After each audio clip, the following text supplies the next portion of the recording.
আসসালামু আলাইকুম রহমতুল্লাহি ওবরাকাতু। ষষ্ঠ গণবিজ্ঞপ্তিতে যারা ইতিমধ্যে আবেদন করতেছেন এবং আবেদন করার অপেক্ষায় রয়েছেন তাদের জন্য একটি দুঃসংবাদ এসেছে। যারা এখনো আবেদন সম্পন্ন করতে পারেননি, এনটিআরসিএ কর্তৃপক্ষ তাদের উদ্দেশ্যে একটি প্রজ্ঞাপন জারি করেছে, যেটাতে বলা হয়েছে ষষ্ঠ গণবিজ্ঞপ্তিতে আবেদন স্থগিত করা হয়েছে। এবং আরও একটা বিষয় আজকে সুখবর এসেছে, সেই সুখবর হচ্ছে এনটিআরসি এর যারা 18তম নিবন্ধনে চূড়ান্তভাবে অনুত্তীর্ণ হয়েছিল, অর্থাৎ 20,000 প্লাস শিক্ষার্থী যারা অনুত্তীর্ণ হয়েছিল তাদেরকে ই সনদ প্রদানের রায় দিয়েছে হাইকোর্ট। এই রায় দেওয়ার প্রেক্ষাপটকে কেন্দ্র করে এনটিআরসি কর্তৃপক্ষ জানিয়েছে তারা হাইকোর্টে আবার আপিল করবে। তো স্থগিত হওয়ার কারণ এবং এই রায়ের বিরুদ্ধে ফলাফলটা কি হতে পারে সে বিষয়ে আজকের ভিডিওতে বিস্তারিত আলোচনা থাকবে। যারা নতুন আছেন চ্যানেলটি সাবস্ক্রাইব করে অবশ্যই সাথে থাকবেন। সকল আপডেট সম্পর্কে আমরা সবার আগে আমাদের চ্যানেলে পেতে চ্যানেলটি সাবস্ক্রাইব করুন। প্রথমত আসি যে এনটিআরসি যে রায় দিয়েছে সে রায়ের বিষয়ে। এনটিআরসি মূলত 18তম যারা অনুত্তীর্ণ হয়েছিল তারা হাইকোর্টে একটা রিট করেছিল। এই রিটে এই এনটিআরসি থেকে যারা অনুত্তীর্ণ হয়েছে তারাই জয়লাভ করেছে। এই জয়লাভের মাধ্যমে এনটিআরসিকে হাইকোর্ট জানিয়েছে যে যারা অনুত্তীর্ণ হয়েছে তাদেরকে 3 কর্মদিবসের ভিতর তাদেরকে ই সনদ প্রদান করার নির্দেশ দিয়েছে। এখন অনেকে চিন্তা করছেন 3 কর্মদিবস তো শুক্র, শনি আর রবি, এই 3 দিন না, অর্থাৎ যে 3 দিন তাদের অফিস খোলা থাকবে এই 3 দিনের ভিতর তাদেরকে ই সনদ প্রদান করার নির্দেশ দেওয়া হয়েছে। কিন্তু এনটিআরসি আবার জানিয়েছে যে তারা এই রায়কে তারা এই রায়ের পক্ষে না থেকে তারা বলছে যে না, আমরা আপিল করব, আপিল করে এটার বিরুদ্ধে আইনি লড়াই হবে। এই আইনি লড়াইয়ের কারণে হতে পারে ষষ্ঠ গণবিজ্ঞপ্তিতে নিয়োগ প্রক্রিয়া আরো দীর্ঘসূত্রিতা দেখা দিতে পারে। এটা হচ্ছে একটা বিষয়, কেননা এখানে যেহেতু আদালতের রায় রয়েছে, আদালতের রায়কে উপেক্ষা করে এনটিআরসি যদি কোনো সিদ্ধান্ত গ্রহণ করে সেটা আদালতকে অবমাননা করা হবে।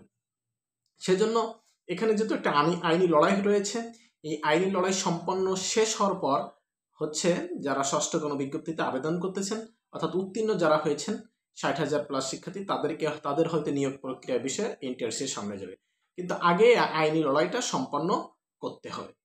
আরেকটা বিষয় আসি ষষ্ঠ গণবিজ্ঞপ্তিতে যারা আবেদন করতেছিলেন তাদের আবেদন আজকে রাত 8টা থেকে স্থগিত করা হয়েছে।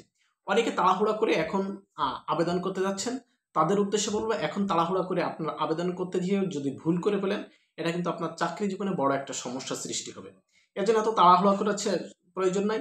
এনটিআরসি কর্তৃপক্ষ জানিয়েছে তাদের কারিগরি ত্রুটির কারণে তাদের আবেদন আপাতত স্থগিত করা হয়েছে, অর্থাৎ জরুরি কারিগরি উন্নয়ন এবং রক্ষণাবেক্ষণের জন্য আজ রাত 8টা হতে তাদের আবেদন স্থগিত রাখা হচ্ছে। কিন্তু একটা বিষয় হচ্ছে এই আবেদন কার্যক্রম আবার কবে থেকে শুরু হবে এটা কিন্তু এনটিআরসি কর্তৃপক্ষ ক্লিয়ারলি জানেনি।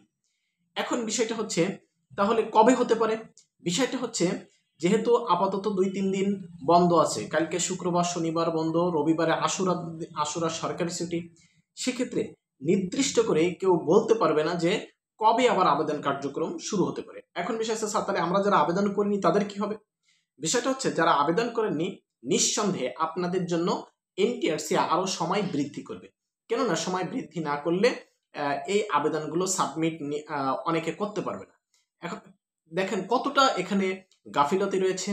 একদিকে 16 তারিখে আবেদনের প্রজ্ঞাপন জারি করেছে, 22 তারিখ থেকে আবেদন শুরু করেছে, কিন্তু মেরিট লিস্ট দিয়েছে আরো 1 সপ্তাহ পরে, অর্থাৎ সব মিলিয়ে সবকিছুতে লেট দেখা যাচ্ছে।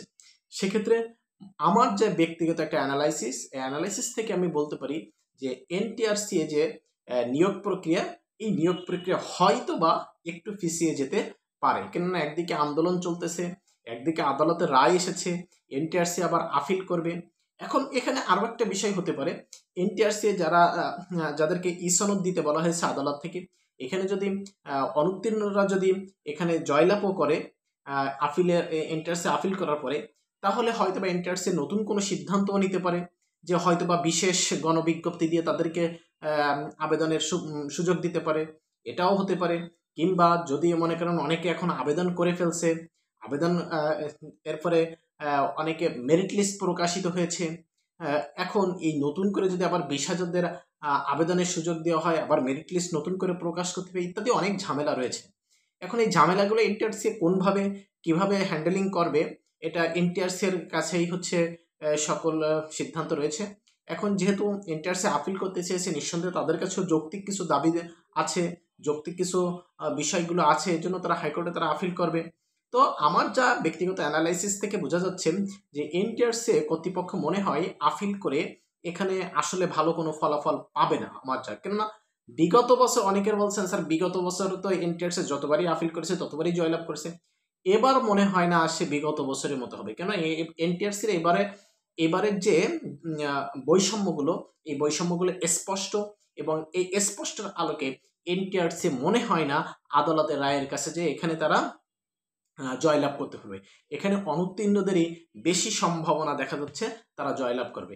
এবং আমিও দোয়া করি যেন যারা অনুত্তীর্ণ হয়েছেন তাদের জন্য একটা উত্তম রিজিকের ব্যবস্থা হোক, আল্লাহ তাআলা যেন তাদেরও একটা চাকরির ব্যবস্থা করা হোক। এনটিআরসি শুধু ইসনও দেবে, এরপর যদি তারা ভালো মার্ক পায় অবশ্যই তারা চাকরিতে অংশগ্রহণ করতে হবে, যদি নাম্বার কম পায় তাহলে চাকরিতে অংশগ্রহণ করবে না, এটাই তো জাস্ট এটা বিষয়। আর এটা নিয়ে যারা উত্তীর্ণ হয়েছেন অনুত্তীর্ণদের সাথে দ্বন্দ্ব করারও কোনো প্রয়োজন নাই। আপনি ভালো মার্ক পাইলে আপনার চাকরি হবে, এটা কেউ আটকাতে পারবে না। আরও একটা বিষয় হচ্ছে রিজিকের মালিক আল্লাহ তাআলা, সেটার উপরই বিশ্বাস রাখতে হবে, কেউ কারো রিজিক হরণ করতে পারে না। তো ধন্যবাদ সবাইকে, আসসালামু আলাইকুম।